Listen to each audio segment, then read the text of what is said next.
So just a quick overview of myself.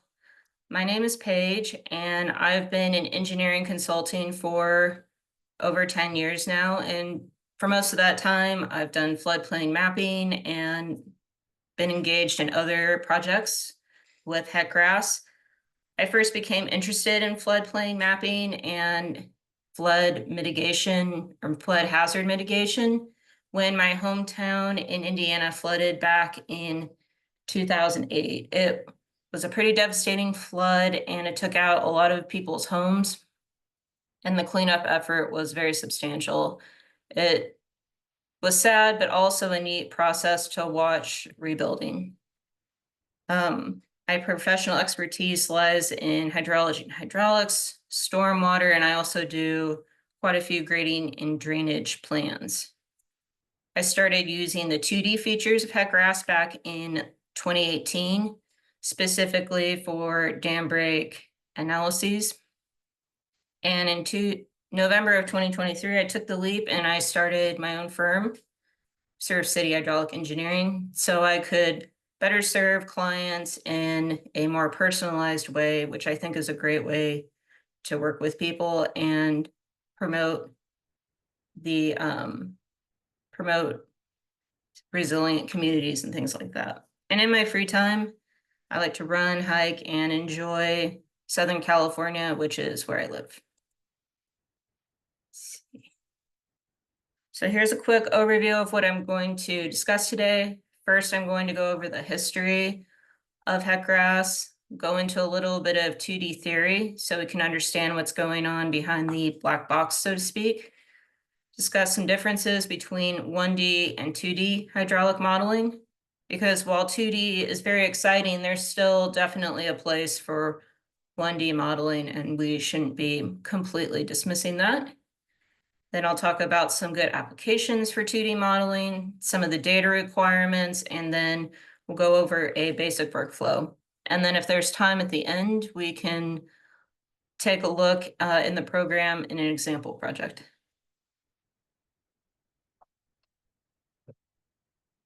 So here's a brief overview of the history of HEC-RAS. This program was first released in the 90s. It was released after HEC-2 was the predecessor, and HEC-2 was kind of like HEC-1, if any of you have used that, where you had the cards and you put in the information. It was text-based. There was no graphical user interface. I never used HEC-2, but I've heard about it. So the first version was released in 1995. Then they brought in unsteady flow modeling in addition to the steady state backwater calculations. In 2001, things started to get a little more exciting. They added GEO-RAS, so then HEC-RAS models could actually be geospatial and not just be floating lines in space. Sediment transport was introduced in 2008. And then 2D modeling came onto the scene only in 2016. So it's still a relatively new feature. And in the last couple of years, the Army Corps has really ramped up their development of HEC-RAS and adding features by bringing on software engineers and people like that that can make the graphical interface better and implement some of these cool new features. One of those being sediment transport for non-Newtonian fluids in 2021, which is useful for mud and debris flow simulations. I've never done that, but I know that's useful for some people. And then stormwater pipe networks came out just last year. That was paid for by the city of Chicago, but I know people were really excited about that. I haven't had a chance to mess with it yet. And then the new thing that's happening right now is known as RAS 2025. And this is kind of a complete overhaul of HEC-RAS. They're bringing in a brand new interface, a lot more mesh options. I don't know if any of you have looked at it, but it's in an alpha version. so you can click around and mess with it, but it's definitely not ready for projects or anything like that. But you can create a mesh in RAS 2025 and bring it into HEC-RAS. But instead of this like 1990s vibe type of graphical user interface, it's really modern, a lot faster, and I think it'll be great when it's all finished and really pretty exciting.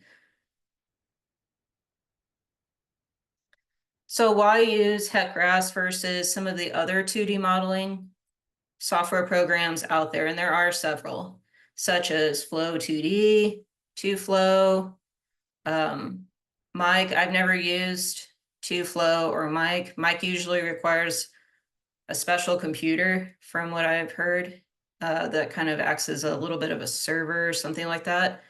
And then the Federal Highway Administration has SRH2D, which I believe is also free, but that's for bridge modeling specifically, and is considered probably even better than HEC-RAS if you're just focusing on a bridge.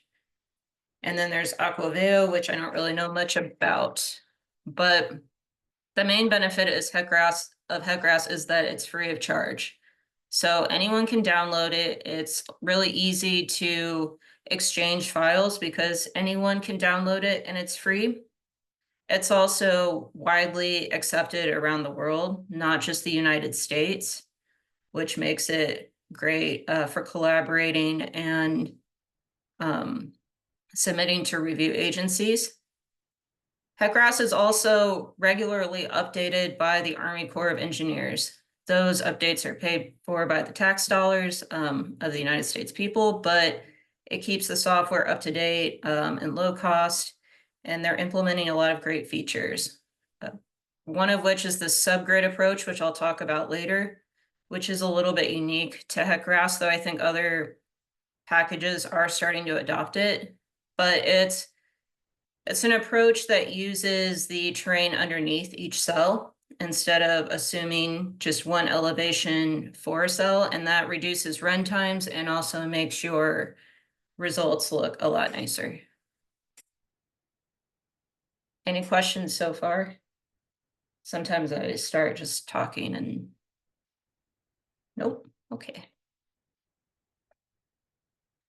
So this slide talks about 1D versus 2D modeling. I'm sure a lot of you have probably used 1D for HEC-RAS. It's what most FEMA models are based on, and that's pictured over here.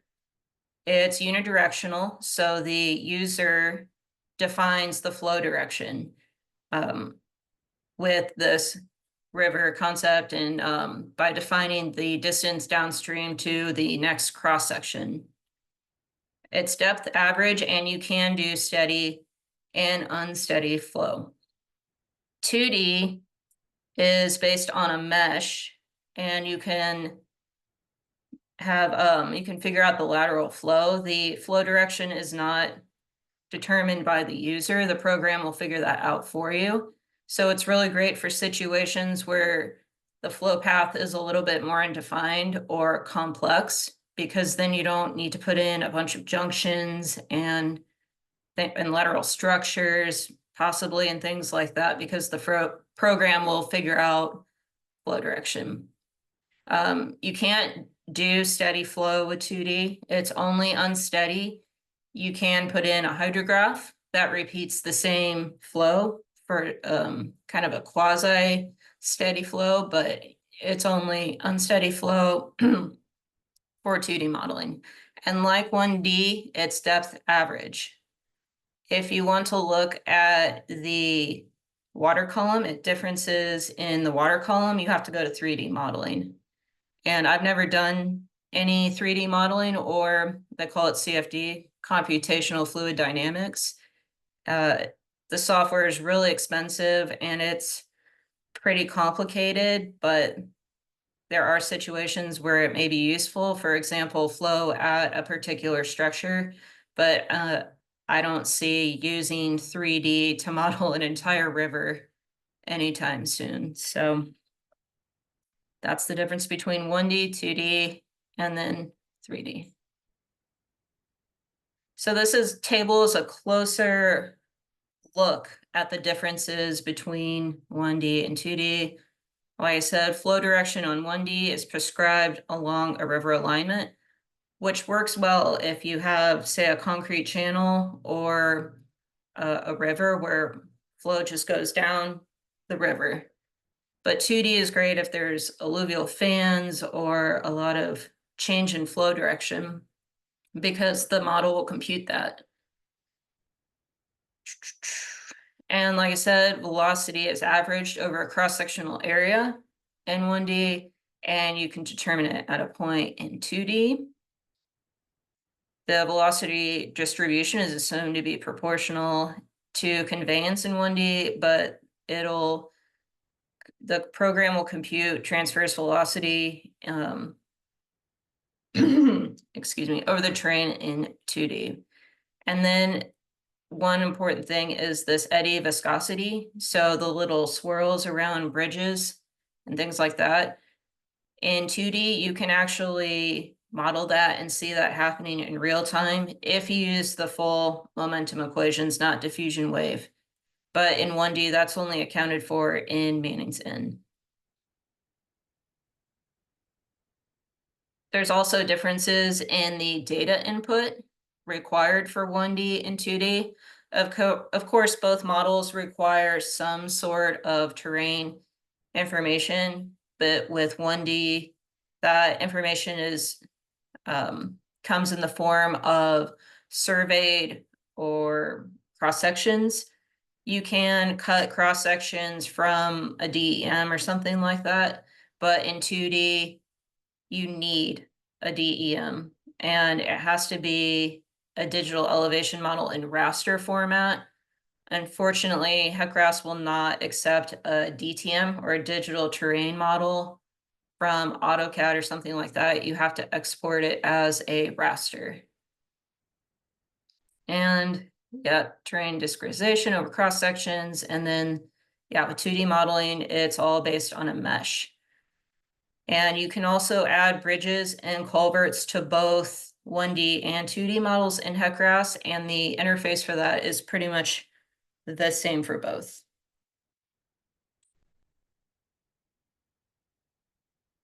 So there's several considerations when you're deciding to model your site as 1D or 2D.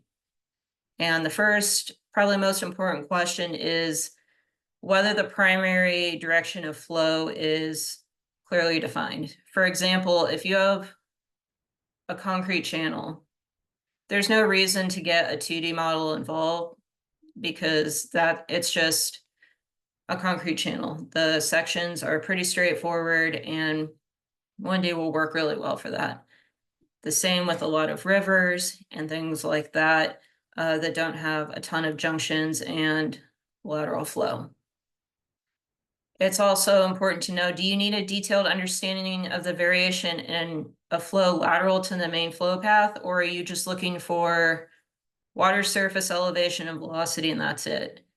If you're looking for how things change this way, then you need a 2D model. And then some other considerations that are also just as important as the technical aspects.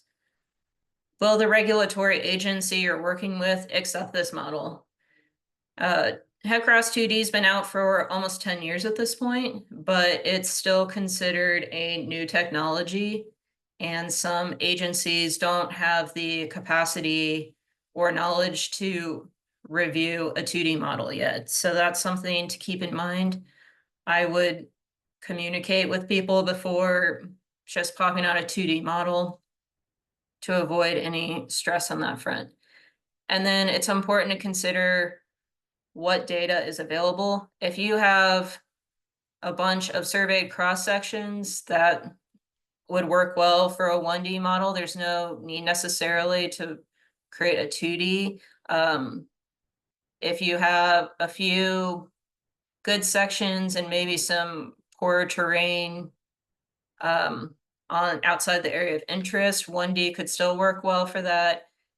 Of course, it's garbage in, garbage out. You just have to figure out what information do you have and what will work best for your site. And then another really important consideration is, are you comparing your results to an existing model? If you need to do a no-rise or figure out pre versus post-development type comparisons, it might not make sense to convert a 1D model to a 2D because it could be apples to oranges. So figuring out what is are the differences attributed to, for example, the change in development, or are they attributed to the differences in 1D and 2D?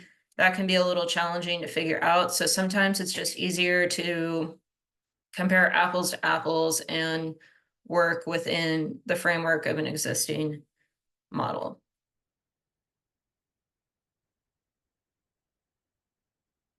So here's some applications that are commonly used for 2D. Of course, floodplain modeling, alluvial fans, dam breach modeling as another common application for 2D. It's actually preferred by the state of California now for dam breach modeling. 2D sediment transport is becoming more and more common, and there's a ton of videos on YouTube. Now, if you're interested in getting into the sediment transport realm, that's not something I really do, but it looks interesting. And now there's urban and pluvial flooding capabilities with the stormwater pipes. You can do floodway encroachment with 2D. FEMA's published documents on how to do this type of floodway encroachment with a 2D model. It does usually result in a wider floodway though, so it's important to keep that in mind. River restoration is another really common application used for 2D modeling. You can use it to model log jams. There's terrain modifications to put woody debris in places. So there's some really cool things you can do with the river restoration, as well as fish passage, channel stabilization, which can come back to the sediment transport and the floodplain modeling. We talked about the mud and debris flow. And then, of course, these complex junctions and split flow. 2D is really, really good for that. So, and just as much as I love 2D, there are, of course, limitations. One important limitation to understand is that HEC-RAS will only compute one water surface elevation per cell per time step. So adjust your cells and time step accordingly. It computes one face normal velocity per cell per time step. And then probably the biggest thing is you cannot change Manning's N with flow depth.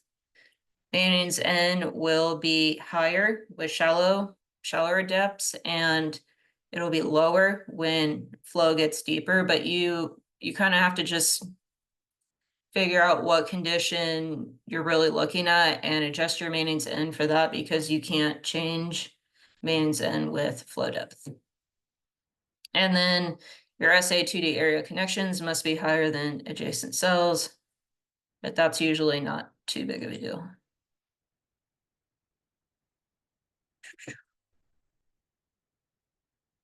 All right, let's get into a little bit of 2D theory. So the governing equations for HEC-RAS 2D is the full Saint Bernard or shallow water equations of conservation of momentum and conservation of mass. And those are sometimes referred to as the full momentum equations in HEC-RAS. There's also like a simpler version of the full momentum equations that's known as diffusion wave. It's actually the default option in HEC-RAS. It's this option's faster and more stable, but it's not as accurate as the full momentum equations. And you won't see those eddy patterns either. But it's important that you always run your model if possible with the full momentum equations before submitting. But this simpler option is really good as you're starting to build and figuring out the bugs and things like that.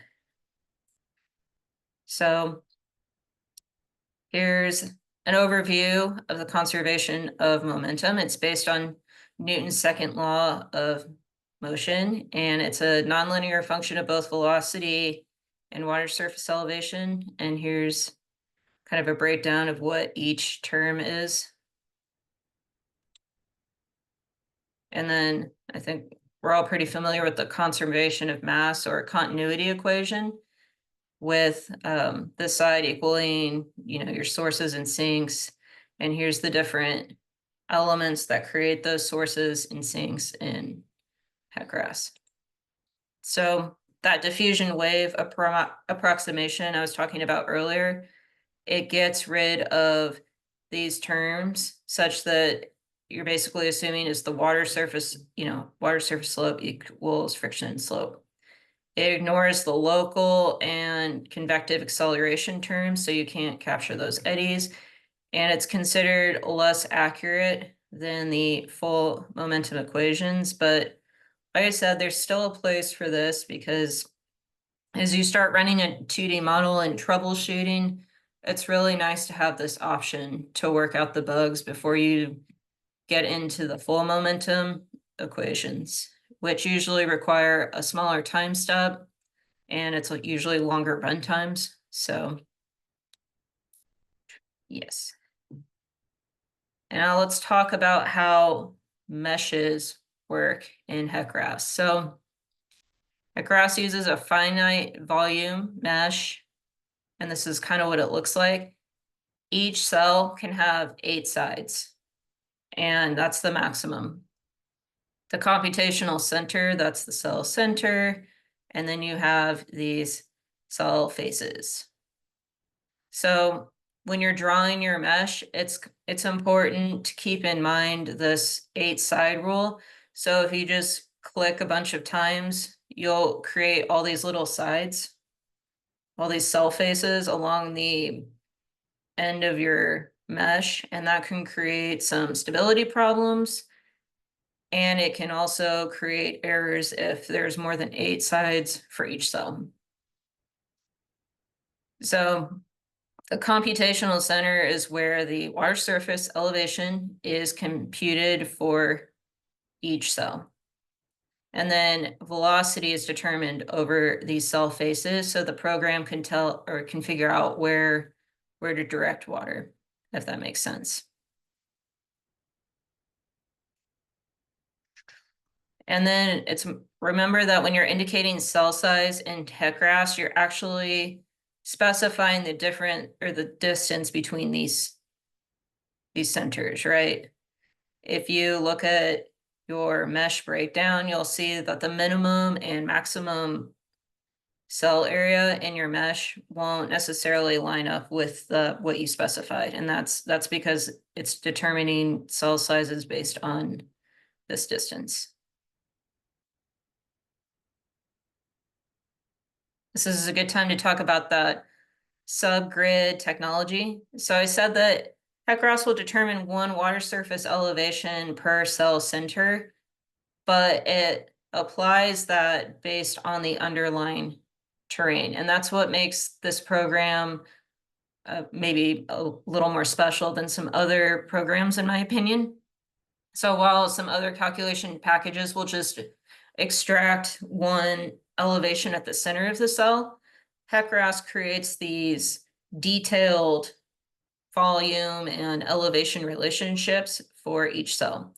And this allows cells to be partially wet. So meaning that maybe there's a low spot in the center and only that'll be wet, and it'll leave the ends or the outer part dry, which is great when you're presenting results and it renders really nicely. It also allows users to specify larger cell sizes without losing terrain detail. That really helps with runtimes and troubleshooting and things like that. And then the smoother inundation boundaries, so just nicer looking results. And then, yeah, absolutely faster runtimes. It's great. HEC-RAS has gotten a lot better over the years on runtimes. It used to take, I would say it's probably improved almost 50%. Like things are probably twice as fast. Yeah, maybe twice as fast. So whatever that means. So yeah, it's probably twice as fast than it used to be. Models used to take like a whole day to run. And now you can do a pretty simple one in maybe a few minutes. So it's pretty awesome. So a few takeaways of what I've been talking about the last several minutes. In HEC-RAS, each cell, you could think of it as kind of its own bathtub, where there's one water surface elevation as you fill up the bathtub, and then water will leave the bathtub as it fills up through the sides, which you can kind of think of as cell faces. So one average velocity per face, one water surface elevation per cell. So that's important because you need to remember to align your cells with flow directions so that you can get your water surface elevations and velocities in places that make sense so that water's flowing where it should actually go.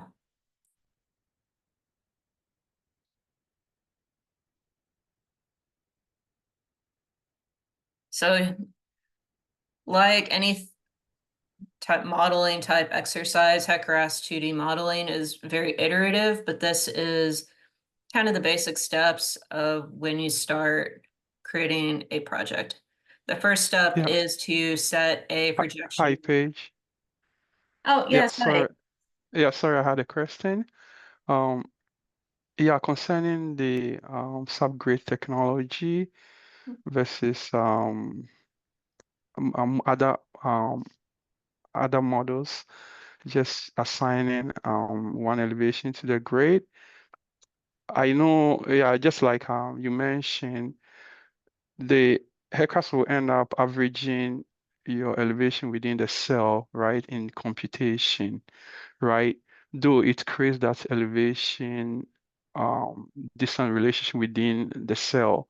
So then what's the point in generating that if it's not actually used in the computation, if you get my question?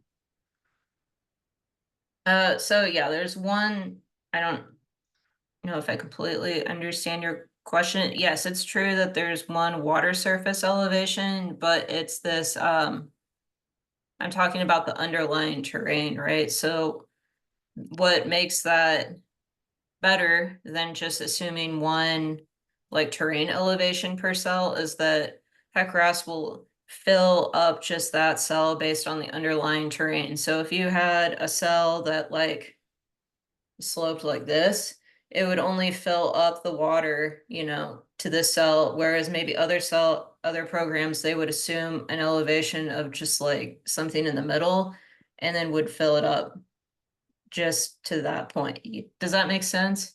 So Yes. inundation boundaries are smoother because it's actually related to the terrain, and you don't have to put in as many cells to capture that detail because it's creating these elevation volume relationships, and Okay, it that's fine. creates. Oh, Yeah, I'm if you sorry. go, yeah, if you go to your next slide, Yeah. yeah, on the second point, actually, yeah, so one water surface elevation per cell, right? So my question was, in essence, though it's creating the elevation volume relationship, but once the computation is done, he's just going to assign one surface elevation to that cell, Yeah. right? Yeah, so my what I'm trying to say is that though we have the elevation volume relationship, but he's not putting a bunch of elevation points within that cell, right? But it just ended up with just an average of maybe all that elevation within that cell.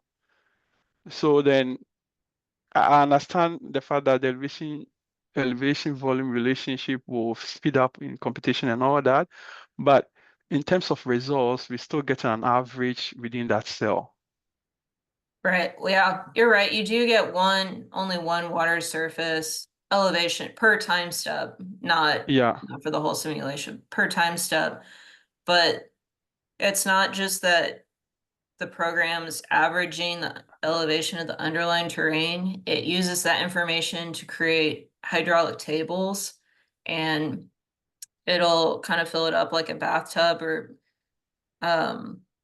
it creates that volume. So, and then it fills it up with the terrain, like within the terrain, and then that helps you determine flow elevation or flow direction a lot more Yeah. accurately. But yeah, you're right. You do still only get one surface or one water surface per cell per time step.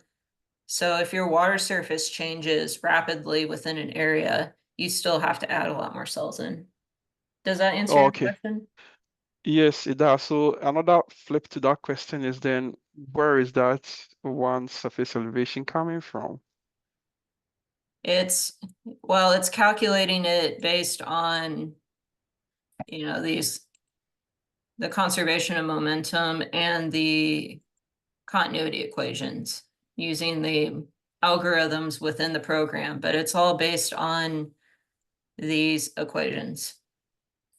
The program generates that elevation volume table and hydraulic tables and Yeah. uses those to calculate all of this. Is that answering your question better?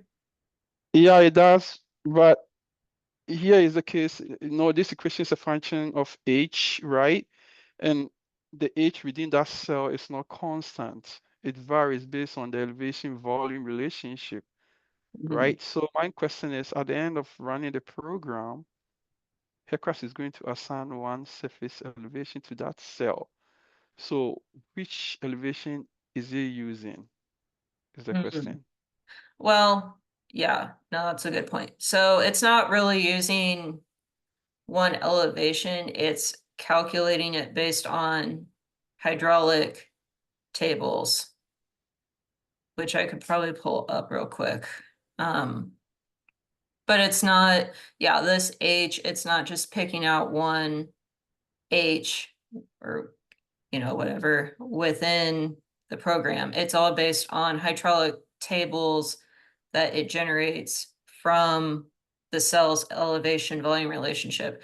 Kind of like what you would put in a storage area, right? If you were defining some sort of pond or something in your program, Yeah, it kind yeah, of does that for each cell and okay. then creates a bunch of other tables based on that. Okay, yeah, that makes sense. Yeah. Thanks. Okay, cool. Let's see. I think this is, yeah.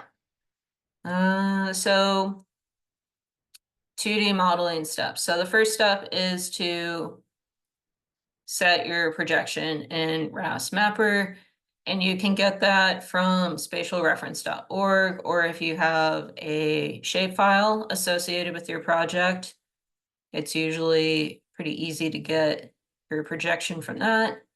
Then you add your terrain data, which must be a raster. Next, you're generating your mesh, then adding in the hydraulic structures, internal boundary conditions and that kind of thing. Adding your mains and layers, flow data, and then your external boundary conditions. You run your model, adjust your settings, and then repeat as needed. It's always good to start simple and add complexity as you go. So I'll just blast through these steps. So the first one is this adding your projection file. And like I said, it's really easy to get that from a shape file or something like that. One thing to note is that the projection file has a .prj file extension. But what else has that extension? The HEC-RAS project file. So it can be a little bit confusing. And one way to avoid that confusion is to just add a folder within your HEC-RAS model called projection file and just stick it there, and then it's clear instead of trying to use the project file to define your projection. And this step is really important because that's what makes your project geospatial. And then you'll have the ability to add imagery like Google Satellite, Google Maps, Bing, all kinds of stuff. So yeah, this is important. And RAS 2025, they're adopting a geospatial first philosophy, so this is going to continue to be really important moving forward. So the second step is adding terrain data within HEC-RAS Mapper. So you go to project, create HEC-RAS terrain, and then this will pop up, and then you just click the plus button and you can add your terrain. So a couple of things to note with this, you can change the rounding precision. So 1/128 is usually a good rounding precision because then you get the 2 points precision. If you did anything in ArcGIS to convert from, say, meters to feet, sometimes I've found that the program will try to convert it again. So make sure you're taking a look at that. And if you've done some conversions in ArcGIS, it's a good idea to just put no conversion here so that you don't get those problems, because then you might get some weird funky results and then you find out it was the terrain data in the first place, and that's not very fun. Yeah, like I said before, terrain has to be a raster. It can't be a tin from AutoCAD. You have to export that as a DEM. And then you can actually upload multiple terrain data sets through here, and then HEC-RAS will kind of overlay them together. So the one that's listed first, that's the highest priority. So that would be the one on top. And then, so say you had your project site with really nice survey data, but you wanted to extend out your area of interest, you could do your survey data and then add that and put, say, USGS data down here to extend your area of interest, and then HEC-RAS will kind of merge them together, and then you can create stitches, and it'll create one continuous surface. Any questions on that so far? Okay. And then the next step, which takes a good portion of your modeling time, is generating a mesh in HEC-RAS Mapper. Or you can actually add it within the geometry data editor as well, but I find it easier just to work in HEC-RAS Mapper. If you're a GIS user, you'll probably feel the same way. So you'll go to your HEC-RAS Mapper, right-click 2D flow areas, perimeters, and then you just start drawing the perimeter of your mesh. And like I said before, it's nice to keep your polygon as simple as possible, but then you also want to avoid really, really sharp edges. So you don't want to make like 100 clicks, but also you don't want things to just be super, because of this 8 faces rule, and it can create some issues when you go to put your boundary conditions. And then this is where you put your computation point spacing. It's good to start big and then lower as you want to. And then one thing it's really important I want to point out is to change this min face length ratio. The default is 0.05, which means that the smallest face of your cells can be 5% of your spacing. And that's really, really small. That can create stability issues. It's a good idea to change this to maybe 0.15 or 0.2 and just kind of play around with what works. But that's usually a good starting point, is 0.15 or 0.2. And that'll keep your cells from having really, really small faces. So then you determine your cell size, which is based on a lot of factors, including your terrain. And like we talked about earlier, if your water surface changes rapidly, then you need to put a lot of cells to capture that change in water surface, since HEC-RAS will only compute one water surface per cell. And then it's important to remember that larger cells means the surface slope the water surface slope is averaged over a longer distance. So if that's important in your model, keep that in mind. And then a big area where people run into issues are transitions, where you've put an important area in your area of interest that it's really small cells, and then you kind of expand out to large. That transition area can cause problems, and it's important to make sure that sorry about that, that's done correctly. A good way to do that is to turn off your cell perimeters and just look at the computation cells. And oftentimes what you'll see is there's like a high density of cells in your area of interest, and then it, evens out up here. But this transition area, there's actually a lot fewer cell points than you'd think. So then, we might have to do some manual editing to fix that. Let's see. All right. So let's talk about adding 2D bridges. Adding bridges in a 2D model is almost the same as 1D. The editor looks the same. You have the road deck, you can add culverts, all that kind of stuff. But when you initially add it, it's an SA2D connection. And you want to make sure that you add a break line along the SA2D connections. I don't think I mentioned break lines before, but those are features you add to a mesh to make sure flow goes along the break line. So you would add a break line along high points, like a berm or a levee or a road. And then you'd also want to add break lines along low points, such as a stream or something like that. And then you right click your break line and you have to enforce it for HEC-RAS to change your cell so that it goes along the break line. And it's important to do that with 2D bridges because of what I talked about earlier, where you're on the limitations. Yeah, SA2D connections must be higher than your adjacent cells. So if you don't have a break line, that can be a problem because the program won't be capturing those high points and you'll get an error.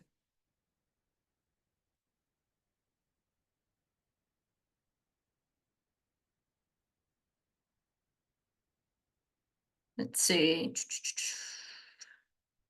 Yeah, and kind of like the elevation volume tables, HEC-RAS computes what's known as H-tab curves and then backs out a force term for their bridges. So it's kind of the same concept as this hydraulic tables to make the computations. So when HEC-RAS is doing a bunch of pre-processing, that's what it's doing. It's generating these curves and tables to do the final calculations.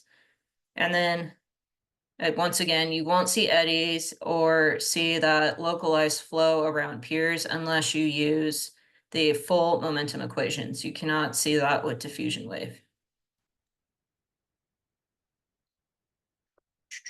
All right, I'm gonna speed up. So next is applying your Manning's N. The default in HEC-RAS for Manning's N is 0.06, which is pretty high.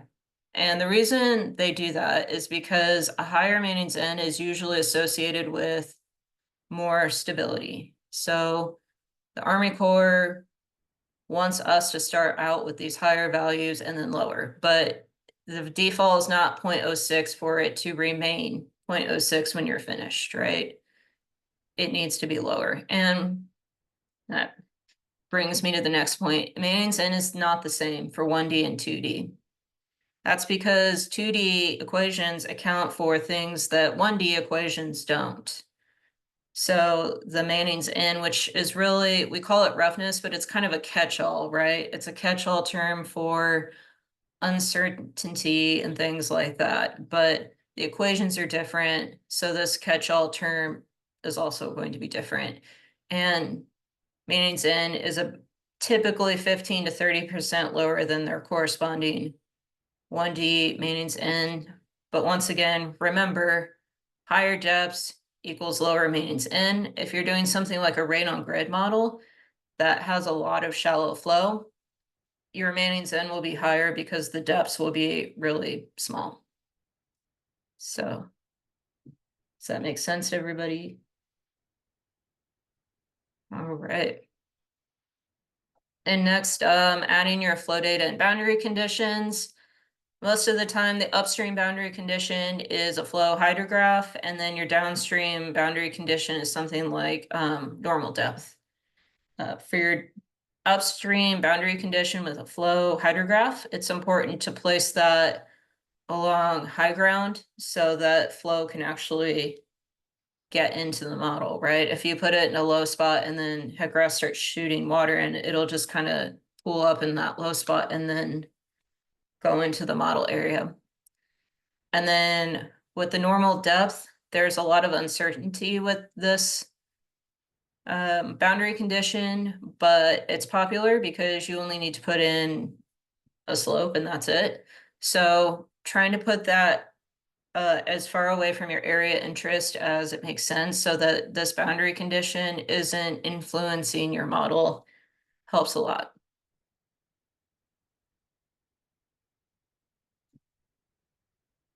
Okay, so next is creating your run file and adjusting your computational settings. You can do just a time step right here, or you can do a time step that changes with the current number. And I don't think I have a picture for that. But that really speeds up runtimes because HEC-RAS will compute the current number and then determine an appropriate time step based on that. But you have to select kind of a base time step here for this varying time step. And then we've talked about the equation sets, diffusion wave, that's what you start with. But then in your final model, you'll want to do one of these shallow water equations. And most of the time it will be SWE-ELM. There's a few cases, maybe this happens, but for the vast majority of uses, it's SWE-ELM. Okay, so here's the break lines I was telling you about earlier. It's kind of hard to see, but you can see this flow path doesn't have a break line, and the cell faces aren't going to be able to capture the velocity down here in the direction of flow in this area like it does here. So that's why break lines are important for aligning flow and make sure that water goes where it's supposed to go. And then one really good trick for using break lines is to turn up the resolution of your contours. You can do contours as often as 0.1 feet in HEC-RAS, and then you can really make sure that you're putting your break line at the low point of your stream. So here's a quick recap of the steps that we just talked about. And I guess I forgot to talk about QA/QC.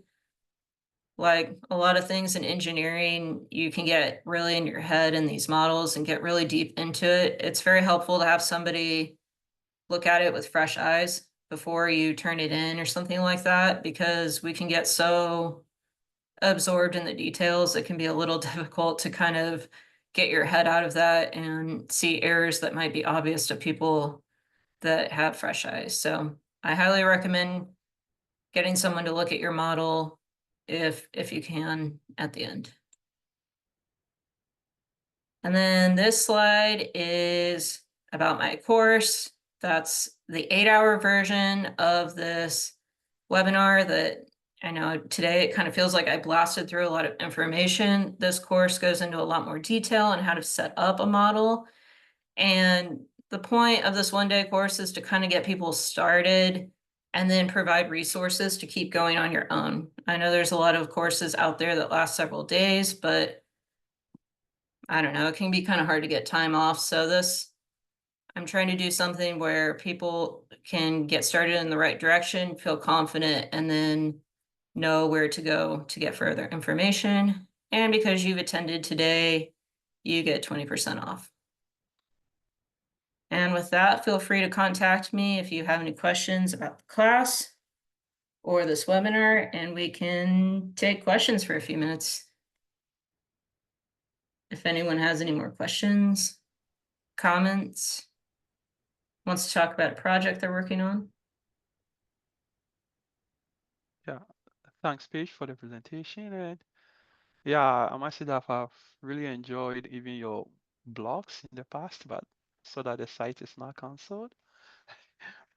Yeah, so the other question I had was, this is the first time I'm hearing adding a break line and 2D connections at the same time.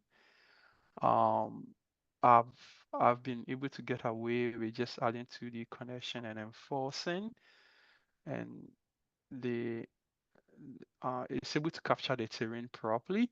So I'm just wondering what's the benefit of adding both break line and 2D connection at, let's say, a bridge or a crossing, and what would be the spacing for the 2D connection properties and that of the break line. So, okay, let me make sure I understand your question correctly. You're saying that you're confused when to use an SA2D area connection versus a break line? Yes, in your presentation, you mentioned that you need to add both, right? Both break lines and the 2D connections, right? And I'm saying that I'm I'm able to just use the 2D connections without having to add a break line, Mm, and I'm getting decent results, right? So I'm just trying to understand the benefits of adding both break line and 2D connection, let's say to represent a bridge, right? And if so, what specification do you give to the break line? Because you can specify the properties of a break line, I mean a 2D connection to act as a break line when you do the enforcement, right? So what would be the differences in terms of fast spacing, near spacing, and all that? Do you set them the same or differently? Yeah, that's my question. right. Let's see. Can you guys see my screen? Yeah. Yeah, okay. So, yeah, I'm sorry. I think I was confusing on that. It's not that you necessarily add another break line, it's just that you want to enforce your bridge once you add it, right? So you would like, shoot.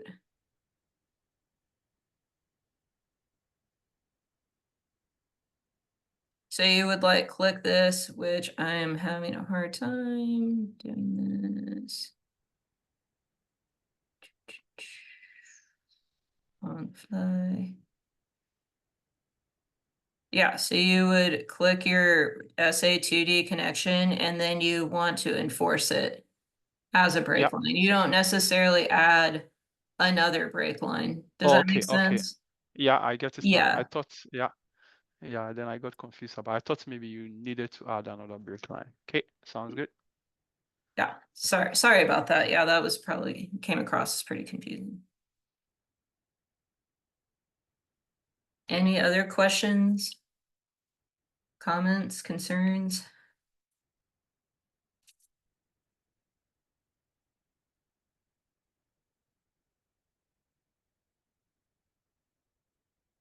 Well, like I said, feel free to email me if you have any questions, and I'll send you guys this presentation later today, and then I'll be posting the webinar on YouTube at some point. So yeah, I guess with that, have a great rest of your day, and thanks for coming, guys.